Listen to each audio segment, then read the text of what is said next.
మూడు రోజులు వేసినాయి ఎక్కడ మంచి దూకుడు మీద ఉన్నాయి. 70 మూడవ రౌండ్ 600 అడుగుల దూరాన్ని 8 నిమిషముల 16 సెకండ్లో పూర్తి చేసుకున్నాయి. మొదటి స్థానంలో కొనసాగుతున్న 1 సెకండ్ ముందంజలో ఉన్నది.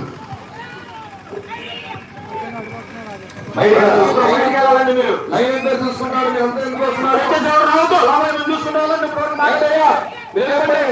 మీకేం పని మీరు ఎవరు రాబాకండి.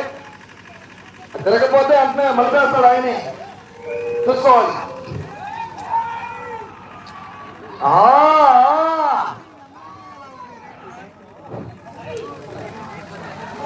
బండి మీద చేయలేదా బాబాయ్ బాబాయ్ ఓ బాబాయ్ ఏమండి బండి లాక్కూడదు చెప్తున్నాను. బండి కూడా చెప్పాను మీకు బండి లాక్కూడదు 2 సార్లు చెప్పాను నేను. మల్లిపేట దగ్గర తిప్పుకోండి. గీత దగ్గర మాత్రం చూడాలి. చూస్తే మాత్రం బయటికి చూసేస్తాను నేను. ఎందుకు కూడా ఒకసారి చెప్తాను. ఇది 2వ